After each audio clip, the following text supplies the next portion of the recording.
Nah, Umar ini termasuk di kalangan sahabat Nabi yang jenius. Beliau bisa membaca konteks dari teks yang disampaikan. Ini maksudnya detailnya begini, ya tekstual atau kontekstual. Maka beliau baca, oh ini maksudnya kontekstual, kata Umar nih. Jalan beliau keluar ke masjid, kok sepi gitu. Sementara ini malam Ramadan. Dan masjid punya keutamaan, di Abu Daud kan disebutkan, orang ke masjid dapat 25 kebaikan. Belum ngapa-ngapain. Jadi hadis ke masjid itu dahsyat ya. Kita baru datang ke masjid dengan niat ibadah, itu langkah pertama meningkatkan derajat, beri pahala. Langkah selanjutnya menggugurkan dosa-dosa kecil.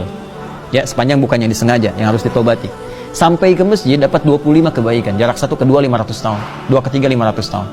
Masuk sholat dapat 27. Zikir dapat pahala lagi. Ya, beda kan dengan sendirian, apalagi di luar masjid kan? Maka Umar melihat, nah asal tarawih ini, asalnya kan ditunaikannya di masjid. Nabi kan ke masjid, ya kan? Cuman karena Nabi khawatir jadi wajib, bukan karena nggak boleh di masjidnya, tapi karena dikhawatirkan karena Nabi masih hidup, turun wahyu, kemudian tarawih jadi wajib. Karena khawatir wajib, maka Nabi pindah ke rumah. Jadi pindah ke rumah ini bukan mengesankan, ya menghindar dari masjid, tapi lebih karena sebabnya supaya tidak jadi wajib. Maka Umar menyimpulkan karena Nabinya sudah meninggal, nggak akan ada wahyu lagi. Karena itu Umar melihat akan lebih bagus dibalikin lagi ke masjid seperti semula Nabi menunaikannya. Maka ditunjuklah imam pertama namanya Ubay bin Ka'ab radhiyallahu ta'ala anhu, termasuk orang yang luar biasa, tim ad hoc di masa Nabi yang mengumpulkan wahyu bersama Zaid bin Thabit, ya bersama Abdullah bin Mas'ud dan yang lainnya. Maka jadi imam itu awal mula pertama ditunjuk imam. Kata Omar, kalau ada yang nyebut saya bid'ah, ini bid'ah yang terbaik. Ini bid'ah yang terbaik. Nah, ini muncul bid'ah hasanah itu dari sini asalnya. Jadi kalau ada yang nyebut saya bid'ah, ini bid'ah yang terbaik. Padahal bukan bid'ah. Jadi ini mengandaikan saja. Kalau ada orang kurang ilmu nuduh saya bid'ah, maka ini bid'ah yang paling bagus.